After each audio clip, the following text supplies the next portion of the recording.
Segundo bloque de este capítulo 20 de Mejor Energía TV. Estuvimos hablando en el primer tramo del programa de los costos, de la curva de aprendizaje, de cómo Vaca Muerta fue avanzando en la última década y se puso en el escenario mundial en términos de competitividad muy importantes, lo que la coloca en ese escenario como un vector de producción eventual para exportaciones. Parte de eso tuvo que ver, parte de esa mejor performance tuvo que ver con la tecnología, con cómo los desarrollos de software, cómo los desarrollos informáticos permitieron avanzar, achicar costos, aún en esa suerte de pesadilla de la industria petrolera que fueron esos 2 años de la pandemia, los primeros 2 años de la pandemia. Bueno, estuvimos hablando con un joven empresario de la región de Neuquén acerca de las tecnologías 4.0, en qué se utilizan en Vaca Muerta, esa vanguardia tecnológica. Vamos a compartir con ustedes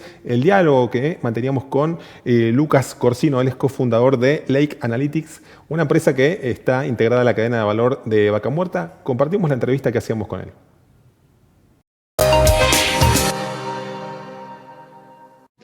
Lucas, ¿cómo estás? Muchas gracias por este contacto, por la oportunidad de poder hablar con vos un poco de la industria oil and gas, de la industria 4.0, para saber un poco de qué se trata esto. ¿Cómo estás?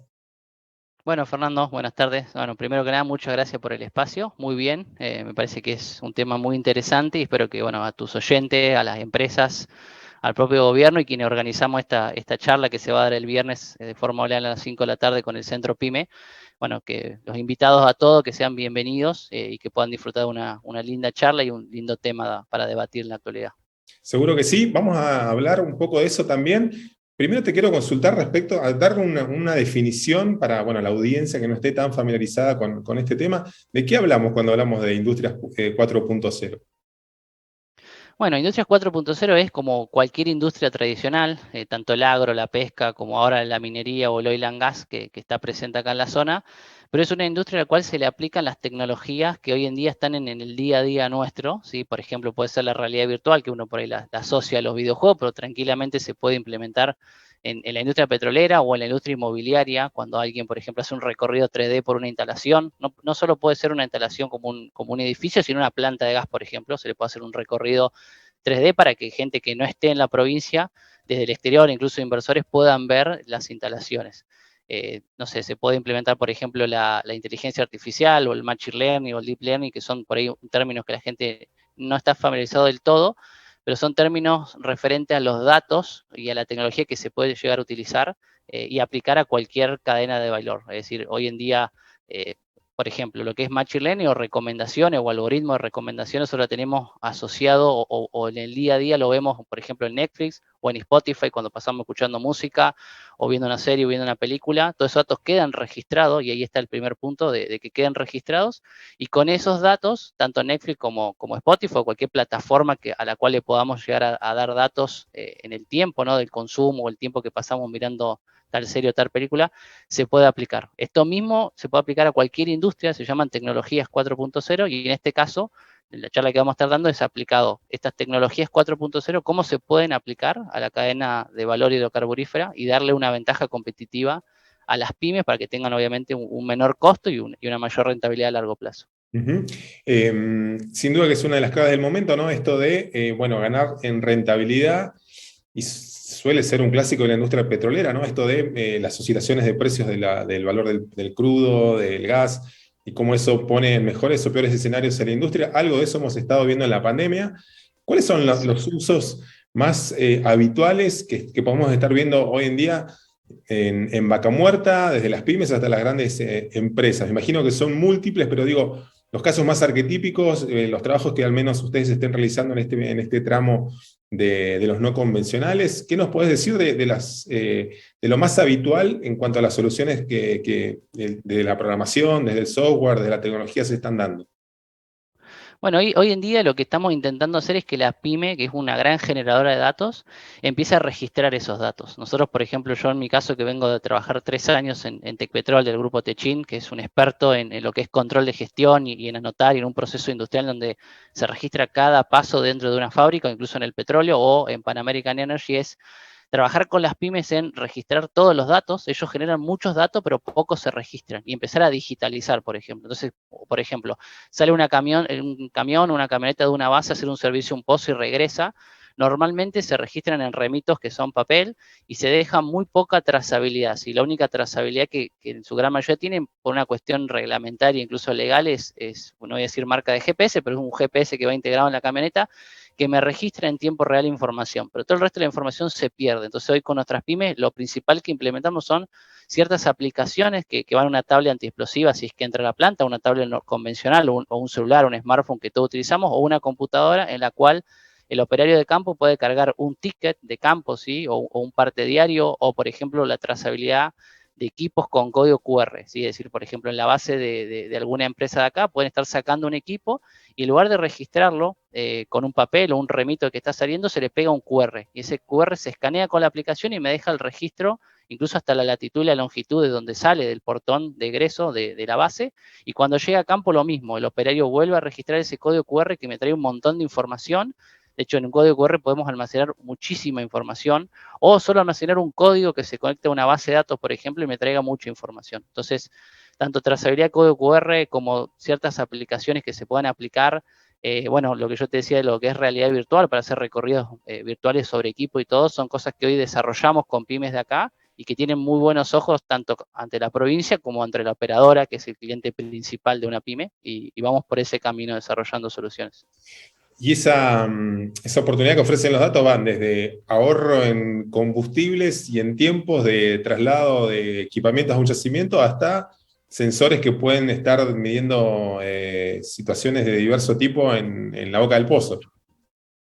Exacto, hoy en día muchas veces no se cuantifica o cuando un empresario pyme necesita ahorrar costo en muchas variables que están determinadas. Por ejemplo, el combustible. El combustible es un precio que es difícil de negociar porque es el precio en surtidor, si bien podés comprar mayorista, ¿no? y tener una ventaja ahí competitiva. Lo mismo pasa con los salarios y muchos precios son commodity, es decir, o son precios fijados por la economía que no se puede jugar mucho, ¿no? Entonces, ¿cómo hace un empresario para obtener una ventaja comparativa o una mejor rentabilidad? Bueno, empezar a analizar el proceso logístico o administrativo. De hecho, hace muy poquito tuvimos un caso que eran un equipo de 5 personas que hacían una determinada tarea todos de forma repetitiva todos los días y cada uno iba gastando 15 minutos de su tiempo diario en revisión de un determinado parte, un determinado Excel en ese caso. Entonces, claro, nosotros empezamos a sumar esas horas hombres que se dedicaban a revisar eso repetitivamente durante un año y nos terminó dando una ecuación de que había un recurso más que se podía haber contratado si ese proceso no se hacía de esa forma. Implementamos una aplicación que se automatizaba y se pasaba la carga hacia el usuario externo y con esa aplicación, bueno, esos fondos se terminaron liberando, digamos, y al empresario le quedó un recurso disponible, digamos, o los fondos de un recurso para contratar a una persona más y seguir analizando. Eso mismo pasa en cualquier proceso administrativo logístico, siempre está, bueno, se interviene la mano de obra y muchos papeles que se pueden eliminar por aplicaciones más automáticas. Cuando miramos las grandes empresas productoras, las perforadoras, las proveedoras de servicios especiales de vaca muerta, sabemos de la conciencia que tienen respecto de, bueno, la importancia de este tipo de herramientas, ¿no? ¿Qué tanto eso está instalado también en todos los tramos de la cadena de valor en vaca muerta? Entiendo que estamos en medio de un cambio de paradigma en esa percepción también. ¿Están siendo conscientes o todavía queda mucho camino por recorrer entre la diversidad de empresas que están en el mundo pyme de vaca muerta? No, hoy yo creo que la pandemia hizo, bueno, a todos creo que nos cambió la vida, a muchos para mal por cuestiones sanitarias, ¿no? Y en el para bien yo creo que nos hizo un diagnóstico acelerado de qué tan mal estamos en la digitalización en Latinoamérica y en Argentina, ¿no? Todos nos encontramos que un día, recuerdo en marzo de 2020, nos tuvieron que encerrar y no teníamos conectividad, mucha gente, sobre todo las pymes, yo en ese caso estaba en Tecpetrol, una empresa grande, pero no me imagino lo que vivió una pyme. Entonces creo que la pandemia tuvo un efecto multiplicador de la digitalización y eso hizo que, por ejemplo, hoy nosotros estamos trabajando también con el Centro PYME y con el gobierno de la provincia de Neuquén, donde ellos también de a poco, que es una entidad que genera muchísima información y que tiene que recolectar muchísima información de la industria petrolera como del resto de las industrias, ellos ya están trabajando con datos. La verdad que hoy tomar decisiones con datos es lo mejor que puedes hacer, porque mientras más datos tenga y más información, más certeza vas a tener sobre el futuro o mejor vas a poder planificar. La pyme también. Pasa que la pyme por ahí le cuesta un poco porque no encuentra quizás los recursos económicos financieros para hacer una inversión de este tipo, y por ahí la operadora es la que por cuestiones obviamente económico-financiero o que tiene una visibilidad mayor en el mercado, es la que lidera en estos procesos. Es decir, tanto YPF, Total, como Chevron, o en el caso Pan American o Tecpetrol, son por ahí quienes lideran y que tienen todo su control de gestión o su gestión basada en los datos, donde prácticamente día a día desarrollan aplicación y van implementando tablero, y eso es lo que con estas charlas queremos que las pymes se sumen a esto, porque es una ventaja para todos. Yo le llamo el ecosistema pyme, entre el gobierno, la pyme y la empresa grande, la operadora o estas grandes de servicios que están en la zona, de que todas puedan manejar la misma calidad del dato, y creo que eso es beneficioso para todos. Así que por mi parte creo que lidera un poco tanto el gobierno como las grandes empresas en lo que es digitalización, y la pymes viene un poquito relegada, pero creo que con estas charlas de empezar a abrir la mente de los empresarios podemos equiparar un poco esa brecha, ¿no? ¿Cuántos años tenés, Lucas? Hoy tengo hasta ahora 28 años, ahora en julio ya vamos por los 29. Te preguntaba porque a veces en eventos del mundo oil and gas, bueno, los propios yacimientos, bueno, ves gente, se ve gente muy joven precisamente en este nicho de la industria, ¿no? En las telemetrías, en los seguimientos en los centros, en las salas de control de los pozos de vaca muerta, no sé, en la gerencia no convencional de YPF, por un lado, en los desarrollos de vista, digo, una apuesta tecnológica muy fuerte de esas empresas que por lo general está comandada por generaciones nuevas de ingenieros y de técnicos, ¿no? Es un nicho que en buena medida están encontrando las nuevas generaciones que se integran a la industria oil and gas para, bueno, dar esos pasos, integrarse de otro modo, bueno, que hasta el momento no era esa variable o el modo de entrar en la industria. Se ha abierto esa puerta a las nuevas generaciones, principalmente también en el desarrollo de software, de la inteligencia artificial, de las industrias 4.0. Sí, hoy en día está bueno, y creo que nosotros los jóvenes que ya nacimos con la tecnología, nos toca liderar estos procesos digitales. Es decir, a mí me tocó trabajar, bueno, junto con mi socio en yacimiento, donde hay gente más grande con muchísima experiencia en procesos industriales y demás, y creo que nosotros nos complementamos, ¿no? Una persona grande que me pueda dar esa experiencia de cómo se desarrolla un yacimiento, o cómo se miden las variables dentro de una planta y dentro de la parte más técnica, y yo poder aportarle la tecnología.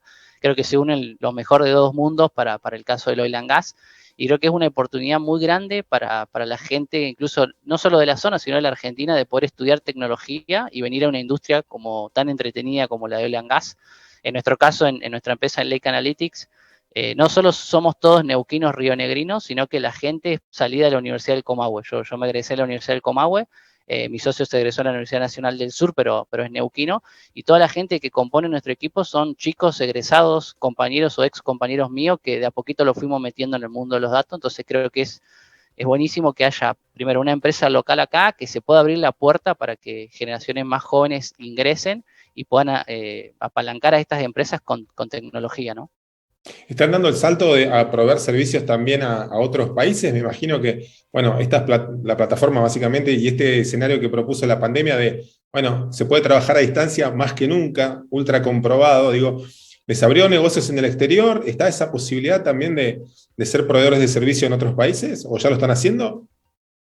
Sí, lo estamos haciendo, no exportando servicios, digamos, concretamente, pero sí algunos trabajos para el exterior, que no están vinculados al oil and gas, sino, por ejemplo, a la industria de los videojuegos. Nosotros en Argentina, primero tenemos por cuestiones del tipo de cambio, somos baratos en el mundo, entonces se busca mucho y hay mucho talento acá. De hecho, Argentina es uno de los países que por habitante o por PBI per cápita es una de las capitales de los unicornios en el mundo, ¿no? Nosotros tenemos como Mercado Libre, como Walla, como Auto, como Globan, hay muchísimas empresas, y obviamente nosotros a futuro también queremos exportar servicios, no solo en Latinoamérica por una cuestión del idioma, o en Brasil, por ejemplo, que se habla otro idioma, sino en el mundo, y creo que hay una oportunidad muy grande de exportar servicios. Creo que a futuro, de hecho, está pasando hoy con Mercado Libre, con Globan, que pueden llegar a dar vuelta la balanza comercial, y eso es lo que tiene que apuntar tanto el gobierno neuquino como el gobierno nacional, a apoyar a los emprendedores, a quienes fundamos empresas, y poder exportar servicios. La verdad que los programadores argentinos tienen un talento innato, creo yo, por vivir por ahí una situación económica que no es la mejor, y tenemos esas herramientas de poder manejarnos en ámbitos, viste, un poco turbulentos.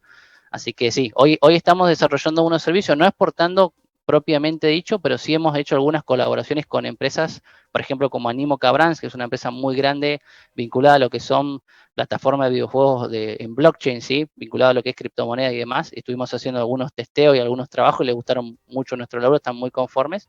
Y así que, bueno, a futuro un plan es tener quizás alguna sucursal en Uruguay o ofrecerle servicio a Chile, a Colombia, a Ecuador, que son países que también tienen bastante energía. Bueno, lo mismo en el caso de Perú y ni hablar que Brasil es un mercado muy grande para nosotros.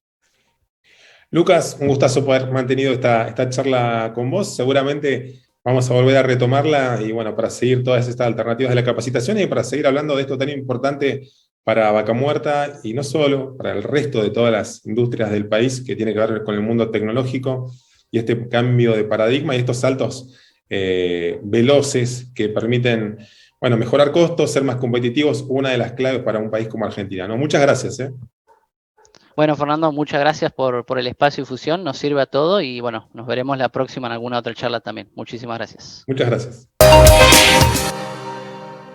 Bien, ahí pasaba Lucas Corsino, cofundador de Lex Analytics, hablando de las tecnologías 4.0 en Vaca Muerta. Último tramo de este capítulo 20 de Mejor Energía TV. Vamos a hablar un poquito de política en este tramo final. Bueno, se espera la inminente llegada del ministro de Economía, Sergio Massa, por estas horas, básicamente. Va a estar, cuando ustedes estén viendo este programa, participando de la Oil and Gas. Se dice que el jueves, mañana, va a estar participando o recorriendo algún campo productor de Vaca Muerta, todavía sin agenda confirmada. No, tampoco se sabe su itinerario con precisión. Sí que se lo espera en la AOG 2022, acá en Neuquén, esa cita máxima de la industria petrolera en su variante patagónica que se está iniciando en esta jornada.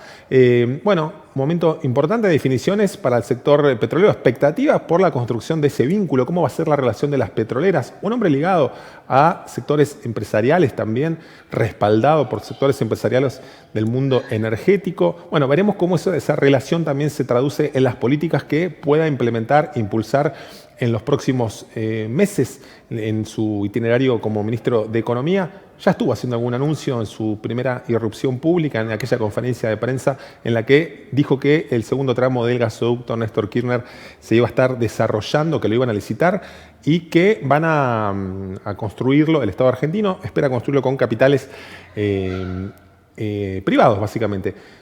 Temas para definir, porque también asume Flavia Arroyón como secretaria de Energía desde el domingo pasado, en reemplazo del neuquino Darío Martínez. Temas para definir en la cartera energética, por supuesto, concesiones, extensión de las prórrogas a las concesiones del transporte de petróleo y gas, tema clave, tema fundamental, discusión encaminada por la anterior composición de la cartera energética.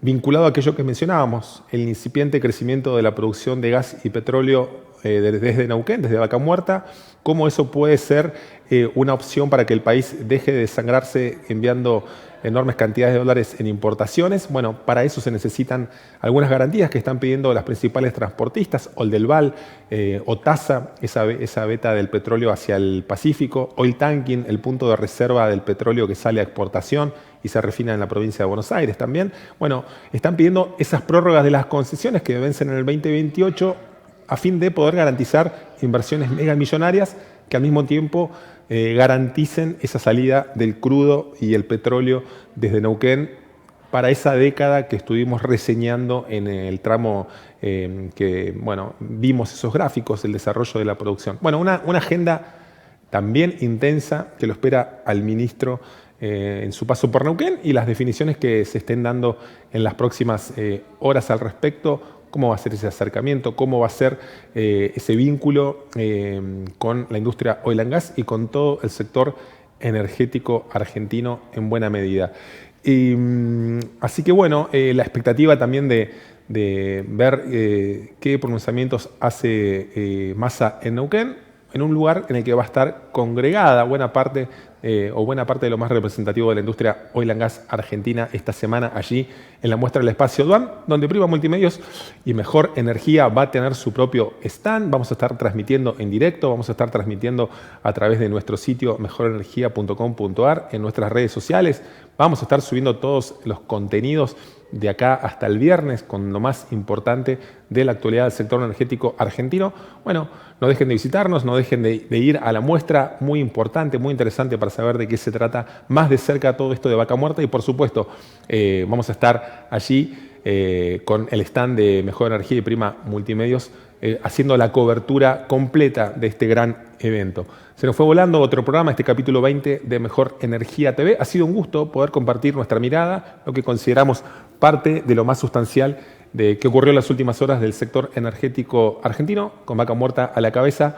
Seguramente vamos a tener un nexo muy intenso esta semana con todas y todos ustedes, y los esperamos, por supuesto, el próximo miércoles con una nueva entrega de nuestro programa Mejor Energía TV. Muchísimas gracias por estar del otro lado. Nos vemos la semana próxima.